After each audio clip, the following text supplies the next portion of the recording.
Hello, everybody, and welcome back to the Arrive and Drive podcast. I am Jordan Missig, followed by Zach. He is back for another episode, and guess who's back? Mr. Injure himself, Nate Margenthaler. How are we doing, my friend? Welcome back. Moderator Nate. I'm doing fantastic. I'm happy to be back. But good thing while I've been gone though, I've been watching plenty of racing though. I will say plenty of time to watch it, so it's been good. I was just about to ask Nate, since you've been gone, what the hell have you been doing? Two things. Basketball and racing. Plenty of March Madness to watch, which has been great, and then plenty of racing stuff with F1 starting up and all that kind of stuff. And yeah, pretty much that's really it. It's been tough. I mean, for you, knowing how much of a basketball guru you are, and especially for college basketball, I guess you could have picked a better time to roll your leg in this case. Yeah, you know what? It's funny enough you said that, because I remember the first thing. Literally, I get home and I'm like laying in bed, just sitting there. My kneecap. It was back in place this time, and I'm sitting there and I realize, shoot, next week I have spring break. Shoot, next week March Madness starts. So it was a great time to do it. I only missed a couple of days of school, plus all March Madness stuff. So I'm doing all right actually. I haven't been struggling too much. I'll tell you that. So walk us through what the heck happened on how you got this whole injury. So it's funny enough. So freshman year, just Google Jay Crowder injury. Close enough actually. So freshman year playing basketball, I was behind a defender and I went up for a steal, basically kind of over kind of the side of him a little bit, and my knee got caught behind his like half almost, a little higher than that though, and my knee just popped down. Now I have a hypermobile knee, which isn't that rare, but it makes your ligaments a little more movable. Well, in this case, the first time it happened, it went obviously down, dislocation, pop back in. Not even a month later, I was back on my feet. Second time wasn't a full dislocation, but it was kind of a buckle. It moved to the right this time. Then the third time, which was this year. So it happened once freshman, one sophomore. It didn't have anything junior. This year, though, I literally rolled my ankle, and my knee is so weak, it just snapped left, and knee dislocated again. It popped back in place, but this time I found out I had to have surgery on it. So I had to use an organ donor and a whole new ligament in my kneecap that kind of goes around my patella. So yeah, I'm 3 weeks into it today, and it's supposed to be on my feet in 3 weeks. According to my therapy plan, I should be like almost 100% by May 15th. So hey, let's go. Hey. Yeah, so not too long. We're gonna call you Glass Knees Greg now. Yeah, but it's getting better though. I'm definitely feeling a lot better. That's a pretty good recovery that you're able to pull off there. So glad to see you back on the show. Good to have you on your feet and everything, and yes, sir. Hopefully we'll be able to see you soon. As I know I've mentioned to these guys, I'm going to be going down to K-Play Carplex next week for their first race for the Ignite, the club race for the Gateway. Ignite Series. Yeah. Ignite Series, yeah. So doing that. And speaking of Gateway and Ignite Series, the guy who runs the Gateway Carplex, Keith Shart, is our Dumb Things to Do on the Racetrack. Did you just say Keith Shart? You said Keith Shart. You can add me, Keith. You're going to clip that now, aren't you? I'm going to clip that for sure. Hell yes, I'm clipping that. Anyway, but no, in all seriousness, this is kind of cool too. He actually brings a spec racer forward. He used to race in the FCC. I can't take you seriously now. You can't. No, I can't take you seriously sometimes. Let him finish that. Jokes. What? Let him finish, Zach. Let him finish. Okay. I mean, I laugh at all Zach's jokes. Now he can laugh at mine, I guess, right? You're just a laughable person, Jordan. You laugh at anything, dude. That's why I said it's a bad combination, because Zach tells stupid jokes and Jordan laughs a lot. So it's just a bad combination. Right? Entertainment, maybe. Subscribe. Yeah, if you're watching on YouTube, subscribe. If you're listening on any major podcast platforms, make sure you follow us. Anyway, but yeah, so he takes his spec racer forward onto the actual Carplex track. Now, it's kind of cool, honestly, that he's able to drive a big actual car on the actual go-kart track, but at the same time, what are you going to do with it into such a tight configured spot? I was impressed he could actually fit it, like on the track. That was the impressive thing too. Yeah, and then he was actually kind of like driving it. Yeah, and the way he was actually coming around like the fast 90-degree turn, he was actually booking too with that car. He was rolling, dude. He was rolling. Dude, Schwagen being on the outside of the barrier, I was like, man, if he blows that corner, Schwagen gets wiped out. Right through the barrier. Yeah, who was it? Man. Somebody when he took turn one, one of the Carplex workers were on the barriers right there. on the outskirts Dude. of one. I don't know who that was. Dude. I They thought he was could've going to let me blow jump. one by the way he was taking the angle and by the way he was coming in. I thought he was just blowing turn one. Dude, no. Dude, Sharf is a wheelman, but that's sketchy. That's It very is. sketchy.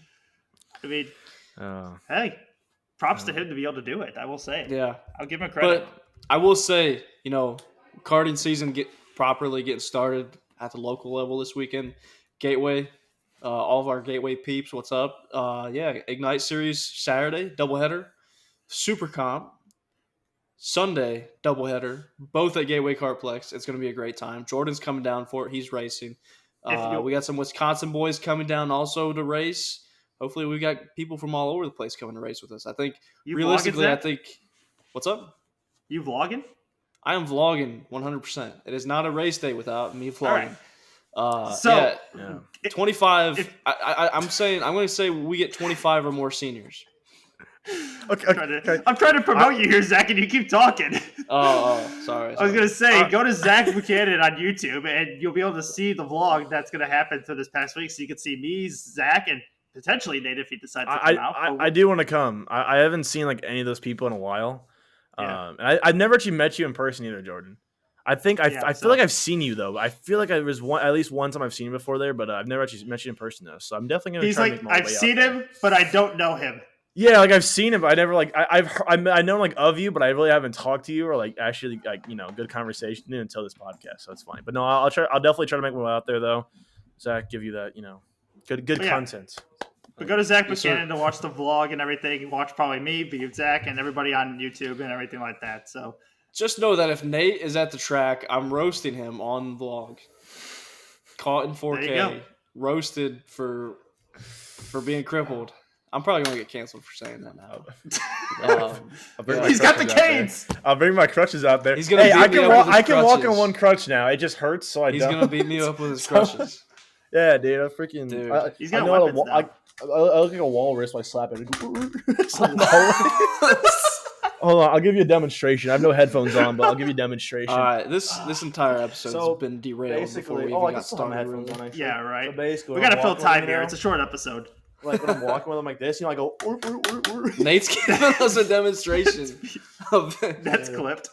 Yeah, Nate, I think most people that have been on crutches know how to use them. Yeah. I wasn't they all showing do you to the use them. I was walrus. showing you to do the walrus clap. Anyways. So, All right, what's is this on a this racing trend. podcast? I forgot what we're doing here. yeah. So kind of on this trend of being hurt Walruses. and being at racetracks, Ben Axel's and Broken Hearts. So with the announcement of F1 having another race in the United States, racing in Las Vegas 2023, kind of raises the question. I know there's some rumors. I know the schedule hasn't 100% been confirmed for next year, but it kind of raises the question of Super Nats are also near the same time of the year that the F1 race is. Hopefully they do not conflict with each other because that would be really bad. So this is one of the biggest. So this is one of the biggest races that happens in the United States in karting, and that's the Superkarts USA racing. So this is a really big weekend when it comes to kart racing. Everybody packs the bags, goes to this race, and you see a lot of super expensive. Yeah, it's super expensive, and you're racing in a parking lot too. It's a street course basically, next to all the hotels. So with that being in mind, if by chance the scheduling happens to fall on the same weekend, I feel bad for all you karters who are going to go out there because you're going to be paying F1 priced hotels for a go-kart race. Well, I mean, Super Nats are already expensive as it is. So, I mean, I've heard. Well, I mean, the venue hey, itself doesn't help. If they got money for Super Nats, dude, I'm not worried about it. I'm not worried about it. They'll be okay. I've heard ballpark ranges on like arrive and drive costs for just that race. That's like a few. That's My several. college. That is many. My college. Yes, that is many seasons of karting, of expenses for me at the local level. Not happening. So moving on, wings and things. So Indy Lights testing on the road course at Indianapolis Tuesday. So you guys are going to be seeing this episode after that takes place. But just know they tested there. They actually tested here at Gateway last week, Worldwide Technology Raceway. I believe it was just Andretti Autosport. But yeah, so Indy Lights testing quite a bit. That's good. That's good to hear. IndyCar also testing this week at Barber Motorsports Park. Not necessarily in preparation for this weekend as they go to Long Beach, but they are testing at Barber as they do go to Barber later this month. So that's pretty cool. Moving into Send It or Pull the Reins. I think this has kind of become one of our favorite episodes. So let's jump into this first one we got. All right, we're talking the Xfinity race. John Hunter Nemechek versus Ty Gibbs. So for those that didn't see it, Ty Gibbs moves his teammate, John Hunter Nemechek, on the final lap to win the race. Fellas, I'm going to start with Nate, and we're going to work our way over. Send it or pull the reins. John Hunter Nemechek is mad at his teammate Ty Gibbs. Ty Gibbs, is he in the right? Is he in the wrong? What you think? Is Send It Ty Gibbs in the right? Send this is you agree, or well, I should say, send it is you agree that Ty Gibbs moved about the track. Pull the reins as you disagree. I think Ty Gibbs is in the right here, honestly. That's how I feel. Because, like, honestly, if it's anybody else, I might disagree. But since it's John Hunter Nemechek, I'm okay with it. I'm sorry, dude. I think he's done a lot worse than that before. So for sure. That's why I'm dude, it's truck just race at Canada. If you're gonna dish it, better be able to take it, dude. Like, you know what I mean? Though it's like if I call Zach fat, dude, I can't get hurt if I get called fat. It's like, come on now, you know what I mean? It's the same thing, you know. It's like if you're gonna do that crap to the people, which he has a plenty history of it, you know, just because a new kid comes in the new kid in the block does it to you, now you got to deal with it, dude. So that's all I like that point of view that, you know, he's done way worse. But at the same time, people have said this about like Chase Elliott. When Chase Elliott, you know, has had a history of, you know, he was the one getting pushed around, and now he's the one pushing other people around. And people say that he doesn't have any room to talk when, you know, he races people a certain way.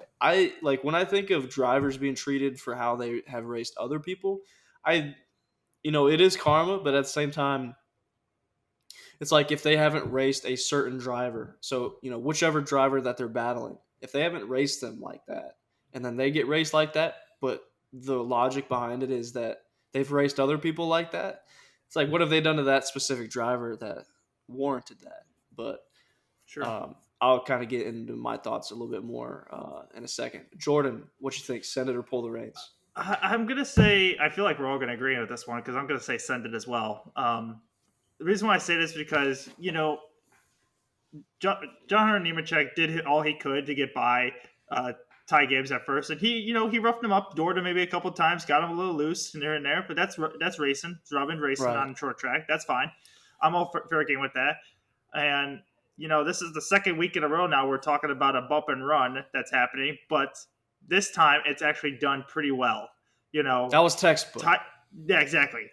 I mean, I would say this is more of, instead of Ty Gibbs shoving John Hunter up the racetrack, it's more of a block pass, I would say. You know, it's you just overdrive the corner just a little bit, but you just get it to the side and push him up the track just a little to where he can't turn down or get a good run off the corner, and you basically could able to take the spot away. Yeah, so, use them up. Yeah, it's fair game, I feel like, especially if it's the last lap, because, you know, John Hunter easily could just drive the car into the corner and force Ty Gibbs to have to drive it in even deeper to block past him, basically. So in this case, I think Ty Gibbs did a pretty good job. I didn't really see much wrong with it. You know, John Hunter was able to come back, finish second, end of the day, fine. Didn't get put in the wall or anything or get shuffled back to 30th. So at the end of the day, I'd say it's a fair game. Good move on Ty Gibbs' part. Got him another win.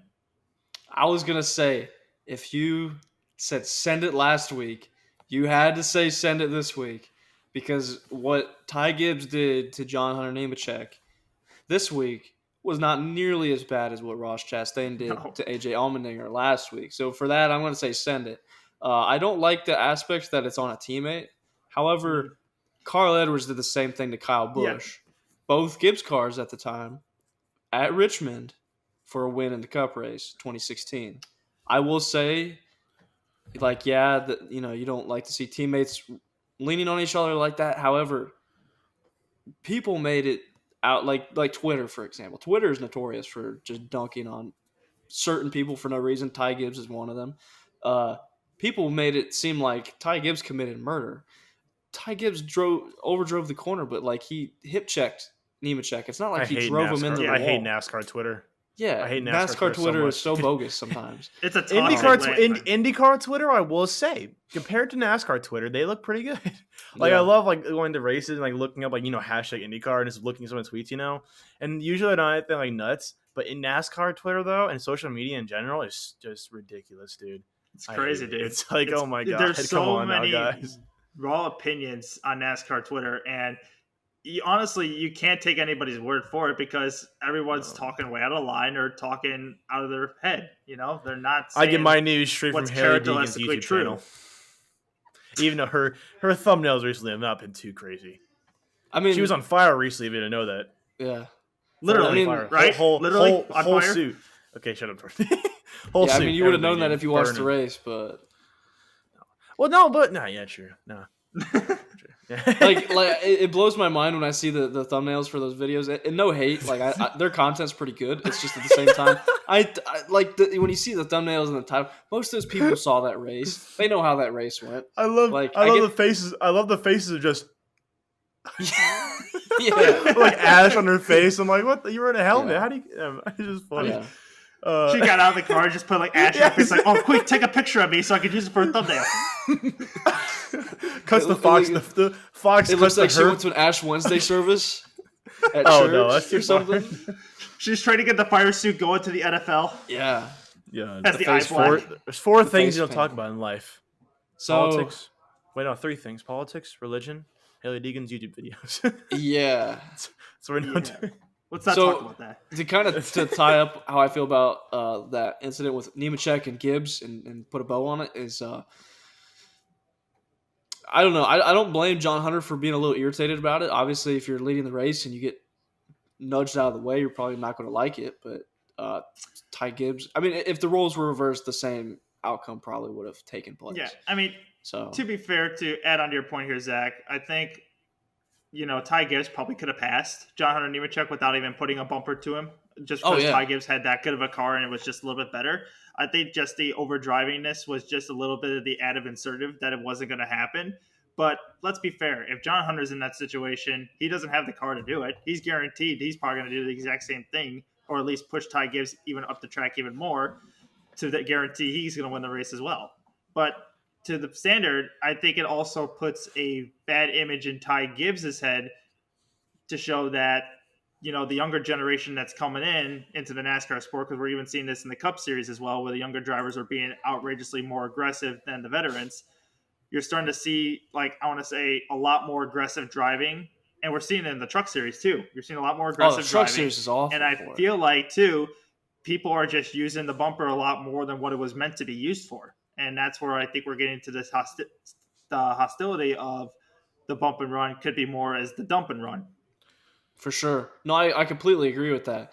You bring up a good point about bumpers being used quite a bit, and it kind of brought something to my mind. Is you couldn't do that 20 years ago.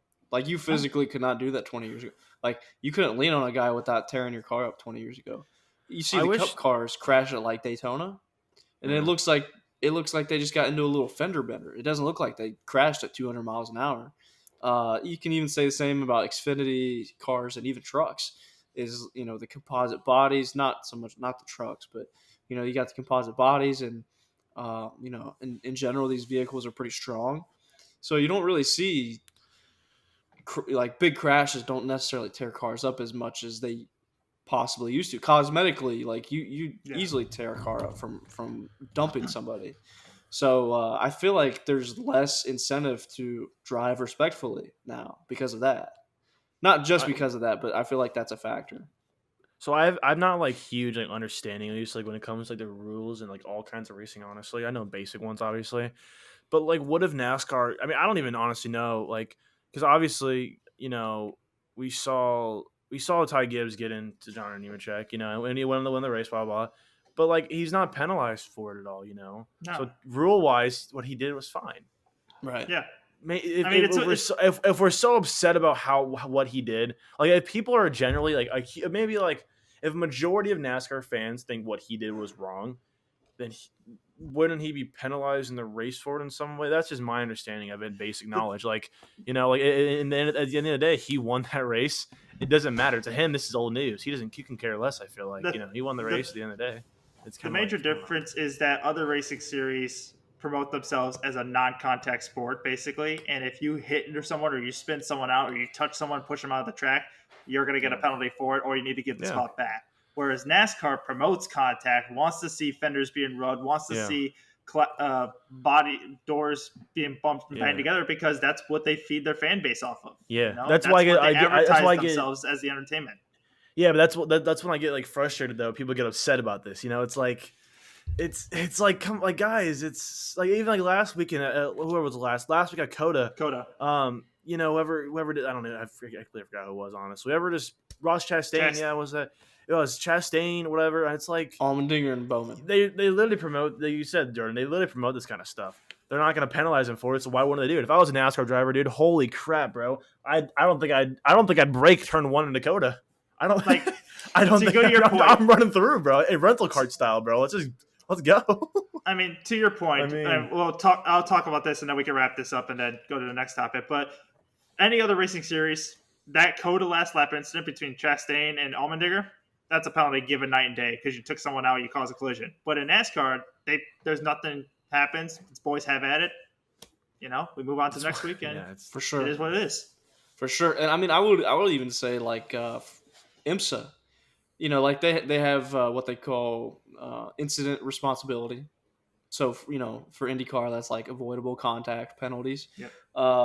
IMSA is really good about letting the racers race. Like they let them get pretty elbows out sometimes. Like Daytona, it was a GTD Pro battle. It was the GTD Pro Cast, yeah. Yes. That was what Calvin Fish would say, pretty hargy-bargy, you know.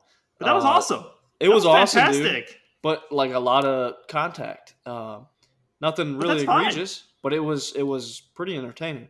I feel like that's the fine line, right? You know, that's a good example of the line. You know, it wasn't crossed. It was pretty heads up.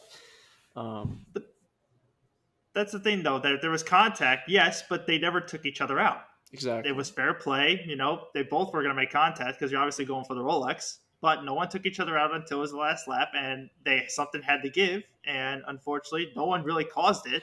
It just happened to be the guy who spun out. Just happened to be in second. He was going for it at all. Just happened to be that way. But so now, one organization that I wish would be a little bit less hands off about certain things is IndyCar. For one thing, IndyCar's kind of gotten pretty inconsistent about how they distribute penalties. They've also gotten pretty sloppy about starts and restarts. Yeah. Like leader could go really early, and they give them green every time. Start could be all jumbled up. They give them green every time. There's never penalties for the guy leading him to green. They just let it go.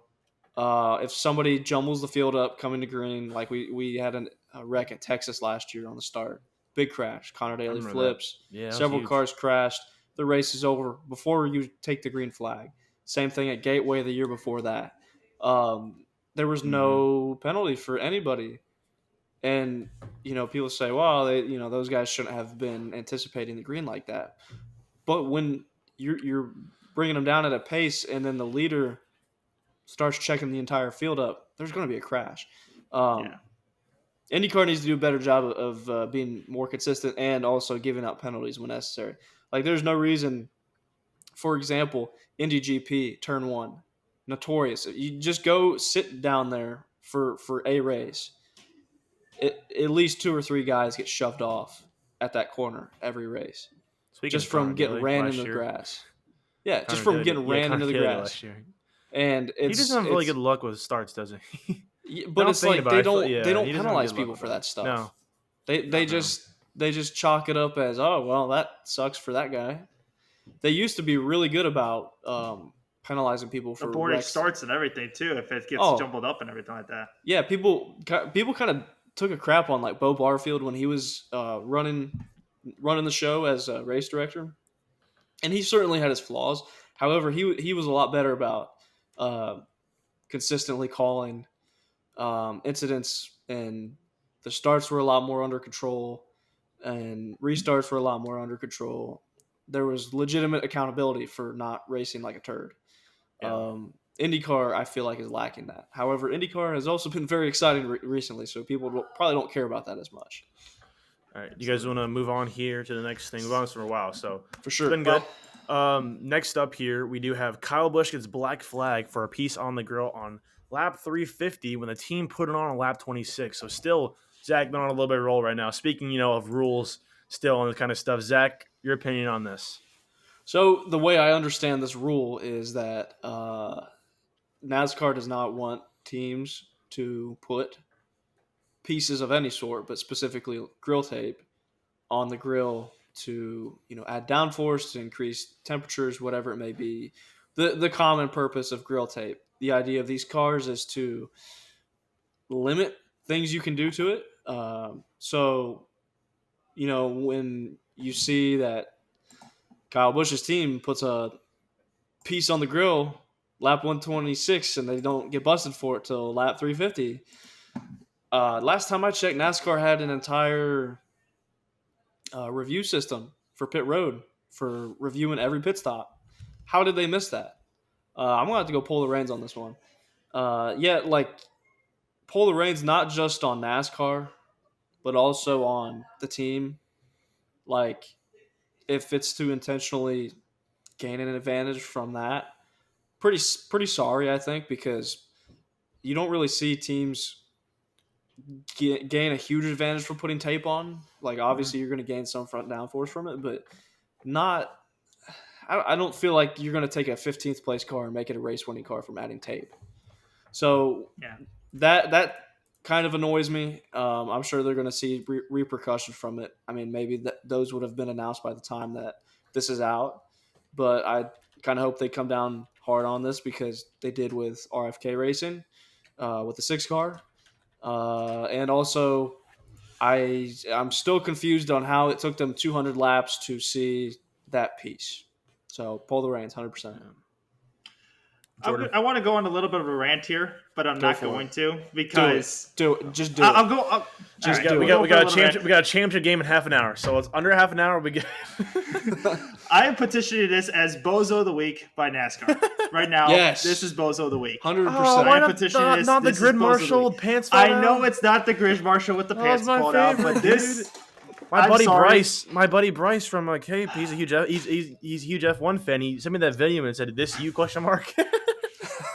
I'm sorry, but this is a lot more important of a measure here because this could not be happening to America's #1 top sanctioning body of a motorsport team. Yeah, you can't put a rule in there and not enforce it. No, you can't. Well, not even that. It's how it was handled. It was so unorthodox. What if Kyle Busch in this situation was in first place? Well, okay, so I will get to that point here. Yeah, that's part or if it was like rant. a cutoff race. It's like what? Yeah, like what if that was like the leader, whoever was leading at lap 350? What if he had that penalty from lap 120? If this was a playoff race. Yeah, exactly. This is part of the rant. Right, okay, go for it. Sorry. All right, yeah, so, we'll shut up. Sorry. NASCAR has invested how much? I can't even put a dollar on how much money they invested into this, but they invested so much money that they have a whole camera system that they put on top of the spotter stand that lists every single pit box. And if you do not have the audacity to go back and look at a replay of a pit crew member putting the tape on the front part of the grill, then what's the point of having the cameras in the first place? For just uncontrolled tires? Well, you could just put a camera and have the cameraman himself just be logging every person's pit stop, if that's the case, because not everyone's pitting all at once. But in this case, like the tape was put on the grill at lap 126. If you by chance you don't call the penalty, then I feel like you either A, have to let it go, or B, if Kyle Busch is in the lead and you could see a total advantage that Kyle Busch has gained from this, then you put the black flag on him. You don't just wait 200 laps until 50 laps to go in the race and basically say, oh, wait, we noticed you now have a piece of tape on your grill. Well, you put that on lap 126. Well, we just noticed it now. We're going to black flag you. and basically ruin Kyle Busch's race. Yeah, I mean, because if it was, sorry, keep going. Go ahead, Zach. Well, if it was earlier in the race, I think that this is probably where you're going with it. If it's earlier in the race, you serve the penalty, you can come back from it. If it's that late in the race, you have no shot unless there's a late race yellow. Basically wasted Kyle Busch's afternoon if that's the case. Yeah. Because you basically took him out of contention, 50 laps to go when it really mattered the most. And if Kyle Busch is in the lead, you be having flipping Kyle Busch going all up on the radio, and I would assume that would have been the best radioactive Kyle Busch audio we probably ever had. And especially if it's a playoff race too, and especially that would have been Kyle Busch's chance getting into the playoffs. I mean, let's go all the way down the road to the end of the year. Kyle Busch missed the playoffs because he didn't get the win because there was a piece of tape on his grill that NASCAR didn't call. That was from 300 laps ago. I mean, you'd be blowing a gasket out of that. So. I have a really quick question here. So I don't really understand. So why is there I don't know if you guys know anything about this, but why did they even put tape on the ground? Is it against the rules? I guess to seal the car. So like you said, they were initially the tape was supposed to go over the brake duct or like an air duct, to kind of cool it, but they accidentally put it over the grill, which you're not allowed to do. So I understand.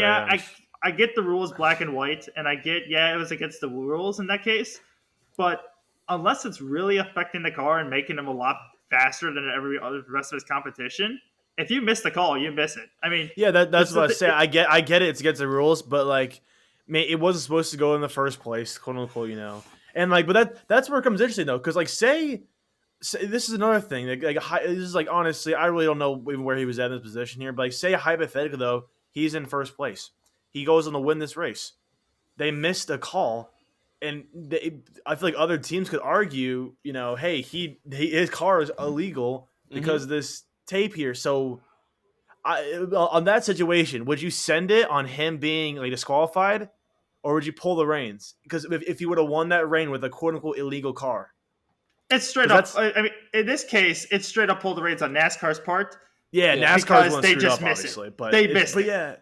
Yeah, but I feel like from other team perspective, though, it's dang, it's like this. I don't know, that's crazy. Bottom line, they missed it, and it's like if in the NFL, there's a holding call, no one catches it, the team goes all the way down the drive, and they go to the 5-yard line, and then the video crew comes back and says, "Throw the challenge flag. We found a holding call that was 3 plays ago," and then you bring the play all the way back. You can't do that. Yeah. Or in the NHL, there's an offsides call, there's a goal, but the puck gets dropped, gets back into play, and then the other team scores. Be like, nope, we're going to take the other goal back because it was called offsides because our video crew saw it. Or even, you could say the same thing in basketball too. Like if there was a play and it needed to be reviewed, but you have another play and you can't go back on the previous play, before play was stopped. It's common in all sports, and NASCAR is constantly.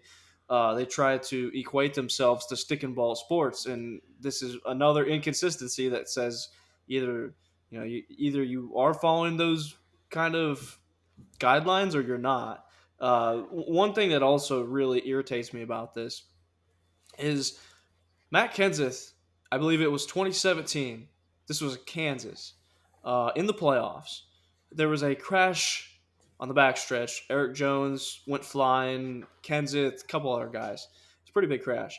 Kenseth comes into the pits, repairs car. Obviously, he wants to get back out there in the race. Well, they had too many guys over the wall, I think. And because it was a part of the damaged vehicle policy, the crash clock, basically, apparently there's a rule in NASCAR's rule book that if you have too many men over the wall during the crash clock, that you're parked. You don't get to finish the race, and this was a cutoff race, and Matt Kenseth missed the next round of the playoffs because he was not allowed to finish the race. So if we're, by comparison, and I'm going to also throw this out there. There used to be a rule where if I'll call it tire catcher, the guys that are behind the wall catch the tires as they come off. I don't know if that's what they're actually called, but they're catching tires after, during pit stops. There's one guy that lost his balance trying to catch a tire. It was kind of without, beyond his range. It was beyond his wingspan. I do as well. And he tries to lean over the wall to get it.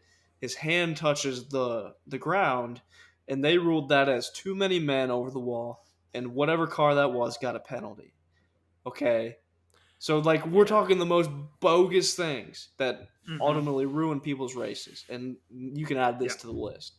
Now, the thing that really annoys me is, with these cars, these rules, they're very adamant about, not altering these customer purchased components. You literally had one of your biggest teams do it on live television in front of everybody, whether it be by accident or not. It still happened. Yeah. So say what you want. It was poorly handled on NASCAR's part, and I don't know. That whole deal just really annoys me. Bottom line is NASCAR has so many officials at the track, behind screens and everything behind the scenes, that they have enough people to see what's going on every single spick and span moment on the racetrack. So NASCAR, my advice to you is you have a lot of people, put them in, get them jobs, get them proper jobs, and get your shit together if you're going to call yourself a proper American sport. Yeah. We're gonna move. Any more final thoughts here? Okay, I like the next one. Okay, guys, we're gonna go with Jordan. You first. Send it or pull the reins. Richmond having 2 dates on the calendar. This is tough, only because Richmond just, I don't know. I'm gonna say pull the reins, only because I feel like Richmond in itself has not had enough moments to where they can call themselves a 2-race weekend or two race week on the calendar. It's just, you're not seeing 2008 Junior and Kyle Busch, memorable moment, going for the win. Yep. Sure. 2014, you had the Logano, Keselowski, Kenseth, Gordon battle. That was great, and they're not under the lights. 2016, you had Kyle Busch, Carl Edwards, the bump and run at the end. 2013 Chase cutoff. Yeah, 2013 Chase cutoff with the Spin gate. I would say spin gate, yeah. Other than that, there haven't been really memorable moments. And not recently, at least. No, not recently. And it's not like these besides 2014, there hasn't been like a memorable moment that has to do with actual hard racing. Other than this, it's like someone gets spun out, someone's getting pushed out of the way, or some major event is happening. So, and Richmond's been around for quite a while now, that the racing in the middle gets pretty tiring, only because it is a one groove racetrack. We have seen in the past where it does span out to maybe 2 or 3 grooves, but it's only been one groove dominant, basically. So I just think one race weekend is fine, and it could be a playoff weekend for all we care. I really don't care, or it could be the cutoff race. I think you're saying pull the reins then, ending up. Oh yeah, it's pull the reins for sure. Pull the reins, I think. Go ahead. I was going to say, I think Richmond could be the final cutoff race. I think it gives it its value there, and that's it. Zach, I next year, what do you think? agree with you, Jordan. I'm going to say pull the reins, just because. And let me say this: Richmond is a great racetrack. It has had some good racing. However, I will say, of the races so far this year, I feel like maybe this one might be the most dull. However, that's not to say that it doesn't provide good racing. It's just, does it provide good enough racing to justify having 2 days? When I think of short tracks, the constant, I guess, theme now is short tracks. We got to have short tracks. Bristol is a classic. Almost any given race that you go there, maybe you could make the argument with the dirt race that maybe that's not so much the case, but it's still a spectacle, I guess. That Bristol deserves clearly to have 2 dates, whether it's dirt, asphalt, whatever. Martinsville clearly deserves to have 2 dates. Daytona, Talladega, you're not taking those 2 dates away.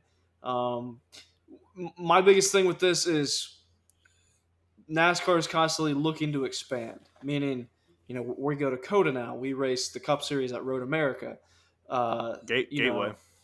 Gateway, Nashville. Now we race the Coliseum. There was a rumor that they were going to go race the Cup Series at Portland or another NASCAR division. Yeah, they're going to Portland this year. Right, but that the Cup Series would go there. That was a rumor. I don't know if that was like NASCAR Twitter. I think they are. I think the Cup Series is going. I think. I don't think it's Portland? This year though. No, not this year. Maybe not this year. I think it's maybe. Yeah, Xfinity. I think it's. Oh yeah, it's always Xfinity though. I think usually because the Pacific Northwest doesn't have a major NASCAR race. Yeah. That was the argument. Yeah, There's NASCAR's NASCAR is so like to the point though where NASCAR is just I think I like the idea of NASCAR trying to America's a big country trying to explain a little bit like you said. I think I would replace because like just saying should Richmond have 2 dates in the calendar for me isn't really enough. If you tell me what we're replacing it with, like Portland, 100% send it. Yes. I like that idea. So like looking at the tracks you can replace it with, I don't think it's bad racing. I think it's okay, good track, you know. But looking at other tracks you can replace it with, though, yeah, I say send it. So that's just kind of my quick thoughts. Sorry, go Zach. So I'm gonna circle back around this to something that kind of like on the track of where I was going is there are like two factions of people when it comes to the schedule. More short tracks and shorter schedule for numerous reasons. I get the idea of shorter schedule because people don't want to dedicate 38 or whatever weekends to watching a single sport. People in the industry don't want to spend 38 or whatever weekends away from their families. I get it. However, it contradicts the point when you've got the same fans wanting to go to this track and to go to this track and to go. At some point, some dates got to get dropped. Certain tracks can't have 2 dates, or you got to pick and choose which tracks that you go to, or have certain tracks on rotational or on a rotation with other tracks to where they alternate years which tracks you go to. Something along those lines, because if we added all these tracks that people talk about wanting to go to, we're up to 40, 45, close to 50. You think back to the old days where they ran 62 race schedule. That is absurd. Yeah. I'm glad they got MLB schedule at some point in the modern era that they decided, hey, 30 to 35, 36 races, that's it. And I feel like we need, I feel like 30 is a good number. Maybe that's not with the popular opinion, but I really don't feel like we need to run 36 races, 36 points paying races every single year. That's just my opinion, though. Sure. I wish IndyCar had more races on that note. IndyCar needs more races, I will say. That's for sure. IndyCar does. Because they need more oval races. F1's adding some as well, obviously. And speaking of F1 adding some, probably our biggest topic today, which really is kind of 2 topics into one here with our last couple of things to talk about. Send it or pull the reins. We'll go to Zach first because I don't like you, Jordan. I'm just kidding. Zach, you first. Should F1 be racing on the Vegas Strip, or would you like to have seen a different venue?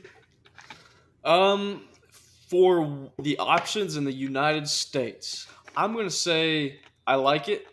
I'm going to say send it because it's different.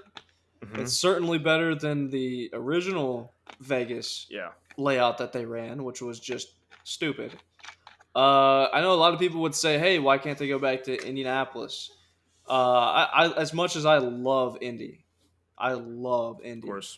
However, they're a Final Four city. Don't know about F1 racing there.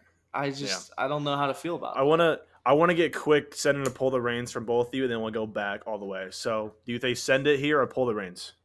Just real quick. Send it on Vegas. Send it on Vegas? I say send it on Vegas only because... Send it on Vegas?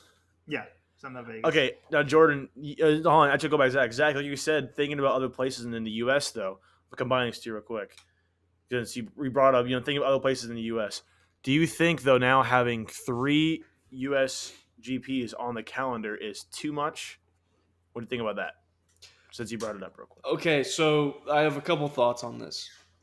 It looks kind of silly because we don't have an American driver full-time in F1 right now.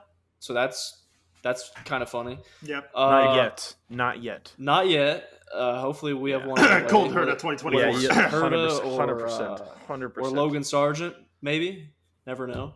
But 3 U.S. GP dates. When you think of the influence of motorsports around the world, it's crazy to think that 3 races on the most notorious international racing series could be in the U.S.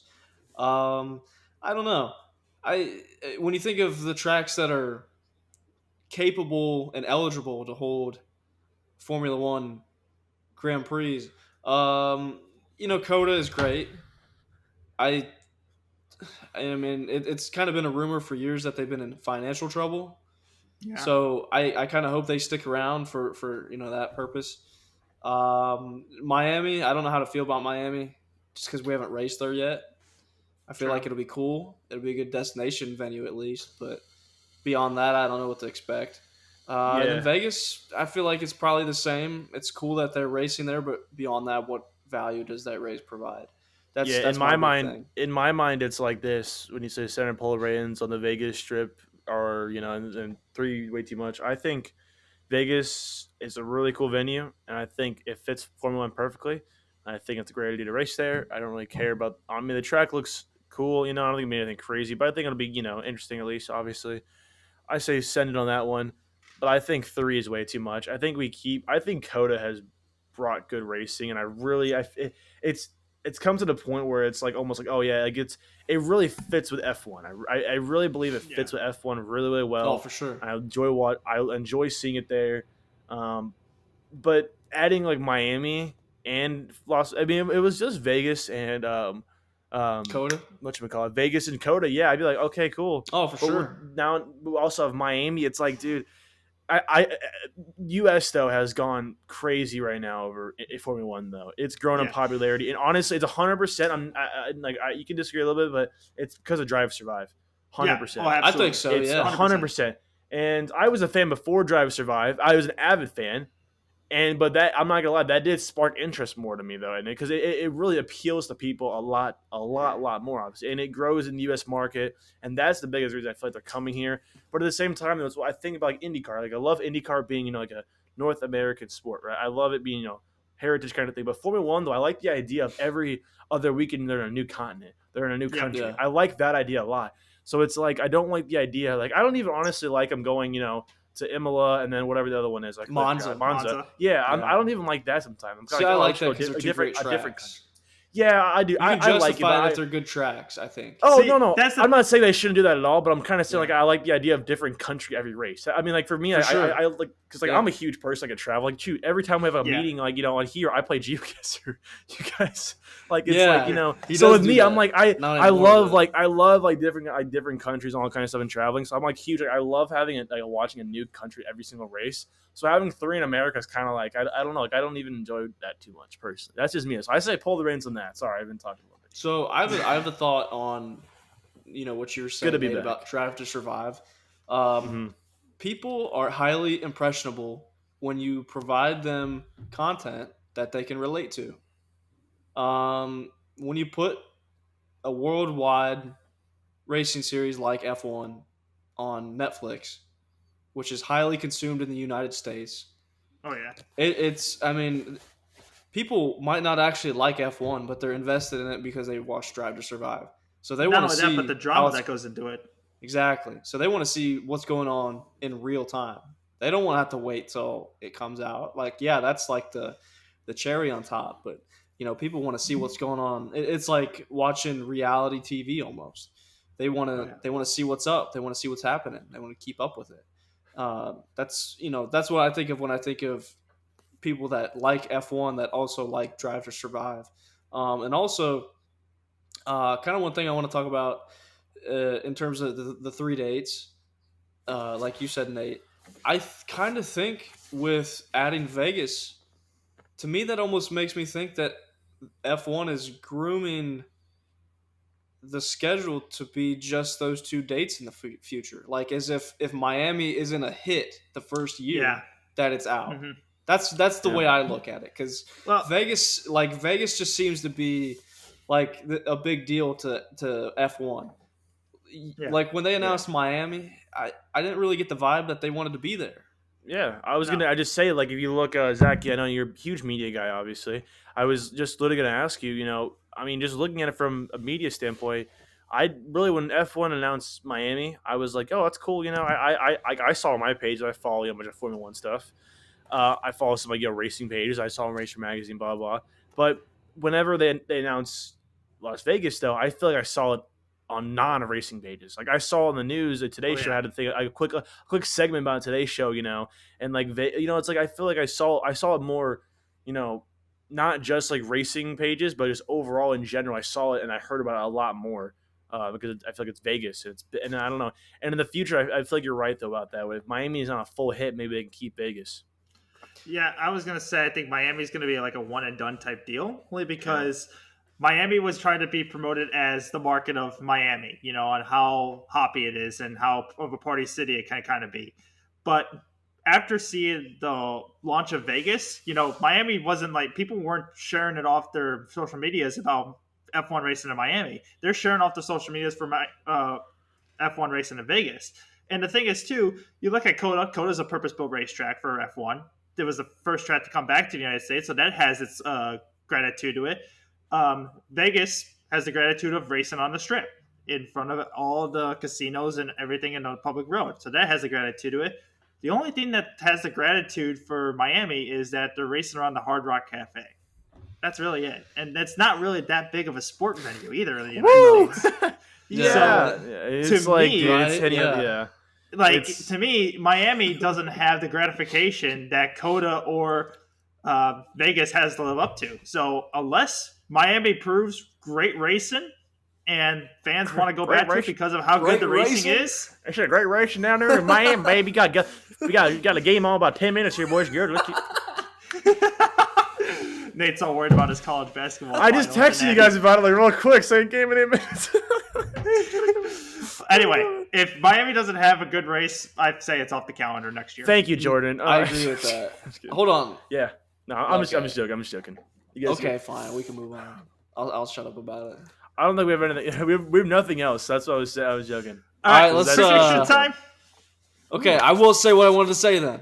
Feels so good to be back. Go ahead, Zach. So, you guys are making me lose my train of thought now. Oh, about Vegas. We didn't do shit. No, okay, so about Vegas. Yeah. Like, all these posts that you see about Vegas. They have literally never raced there. It's not a purpose-built racetrack, like we said. No. We have yet to see what it's going to look like in real life as a racetrack. But the amount of posts that they made about Vegas it's like that SpongeBob meme. It's like the SpongeBob meme. Las Vegas at night. Formula One at night. One thing I want to add on to. Okay. Vegas is getting to repay for the strip, which is good that they're getting to repay for F1. And two, the race I think is it being take place at 8 o'clock or 10 o'clock at night. It's some ridiculous time at night, and if it's taking place at 10 o'clock at night, it's like midnight or 1 o'clock on the Midwest and East Coast here in America. Yeah, shoot, we still. I have a quick question. What's up? How bumpy would it be if they did not repave? Because these cars are already. They probably just launched to space. Well, with the way they're actually porpoising nowadays, I think the rear end's going to get sheared. I've never been to Vegas. I've never been to Vegas, but if it's anything like Illinois roads, holy crap, dude, they might be. God. Listen, the Chicago Street Course. Hey, listen. If they don't repave Vegas, I think Jeff Bezos is going to enter a race so he can fly to the International Space Station in one of these cars. That was an awful joke. So, wow, that's great. What stuff again here? Let's jump into predictions to wrap the show up this week. I will say I did win last week. Yes. Okay, so let's review the leaderboard after. Please. So, Nate, you good? Are you good? I'm crippled. Okay. All right. So Jordan leads the way with 4 points. The guest slot with 2. Everybody else has 1 point. Okay, so jumping back into fantasy, the way we do it, as always, you get 2 picks. Your first pick is the winner, and your second pick is an obscure pick. So this week we are opening it up. You can actually make predictions for any of the 4 major races going on this weekend. So NASCAR, F1, IndyCar, or IMSA. IMSA and IndyCar are actually having a dual weekend at Long Beach. Okay, so let's actually start with somebody that's not even here tonight. Evan Stamer. Evan Stamer says that Carlos Sainz, Estom 253 says that Carlos Sainz is going to win Australia for F1, and that K-Mag is going to come on P4 for his obscure pick, and he also added a second obscure pick. So he's got to get both these to get a point. that Mick Schumacher finishes in the points for the first time with a P8 finish. Very specific. Schumacher with points. Probably not getting any points for it. Nate, what was the K-Mag one? Wait, what? What was the K-Mag one? K-Mag finished a P4. Copy. That was his obscure pick, along with the Mick pick. Mick pick 2. Mick pick 2. Nate, I'm tossing it to you. What's your picks? Alrighty. I have one in mind, and I don't know whether you guys want it, my normal one or my obscure one, because honestly, with this season how it's going so far, I kind of go both ways. The Honey Badger of Daniel Ricciardo back to his home race. I think Daniel Ricciardo will score points in his homecoming back. First time this season he's going to score points. His top 10 finish. Is that obscure? Okay, that's kind of like... That would be obscure. I'll be obscure. Okay. And then I'm going to go ahead and say that Max Verstappen's going to go back-to-back and win in Australia. That's a reasonable pick, actually. It's kind of sad that you have to say that Danny Rick is going to score points as an obscure pick. Yeah. As a McLaren driver, but I think he's going to come in here with some major, motivation, dude. Like, I think he's going to want to do good, and I think he's going to have a great qualifying, and hopefully the race goes smoothly where he's just kind of sailing, and then he gets hopefully some lucky DNFs. No, I think he'll go top 10. All right, Jordan, let's toss it to you. What you got? All right. Fantasy picks. We're kind of going on the board of Formula One here, so I'm going to say Valtteri Bottas qualifies in the top 5 for Australia. Obscure pick, okay. And it has the obscure pick. And the winner, I'm going to go IndyCar with Marcus Ericsson. Wins at Long Beach. Solid. Really? Pick. Yeah. Okay. Like that. That's really interesting. like I would not have guessed Ericsson, but here's the thing. He won Nashville last year. Chip Ganassi Racing has been very good. Team Penske has also been very good. And for my picks, man, I really want to go that route. Team Penske's won the first 2 races this year. Yeah. You know, Scotty McLaughlin just won St. Pete too, and he's finished second at Texas. Part of me wants to say Will Power just because the other 2 Penske guys have won. However, I don't know if I want to say Will Power. I don't like Will Power. You know, I could do my obscure pick. I'll do an obscure pick. There's going to be a track blockage in the IMSA race in the hairpin. Listen, IMSA this weekend? Because there always is every single year. What a weekend, man! I didn't know we have Ignite, we have Super Cup. We got a bunch of stuff this weekend. There's literally a track blockage every single weekend that IMSA goes to Long Beach. It never fails. So it's that's very small track, and it is. Yeah, it makes sense. Yeah. But and then for my winner, who do I want to say is going to win this weekend? For what? IndyCar? Yeah. IndyCar, NASCAR. I don't see. I didn't know what Zach was thinking. I don't like Will Power, honestly. I mean, I don't think he gets it done. I wouldn't go that route. I really like Jordan's. I really like Jordan's Ericsson. Yeah, I really like Jordan's Ericsson answer, honestly. I really liked him at Nashville. He was super, super quick. So I think he'd be really good this year. Was leading Belle Isle last year when they had that red flag. And if not for an ECU failure... That screwed him up, yeah. Well, I remember that whole controversy. Team Penske has been very good this year. I'm going way out on a limb to pick this. Will Power is going to win Long Beach. Okay. So Scotty McLaughlin won St. Pete. Joseph Newgarden. Joey Newjive wins Texas. I'm going to go out on a limb. I like pretty these picks. bold I pick, think all 4 of Will us. Power gets the job done. It's a Penske hat trick trifecta. They start out the season with 3 wins. Will Power wins. It's more power to you. That would be actually pretty dope because I think he's like 40 years old, isn't he? He's up there. He's that old. He's like 38. Is he? Let's Will Power's not 40. What does Wikipedia say? Power age. Will Power 41. Is 41.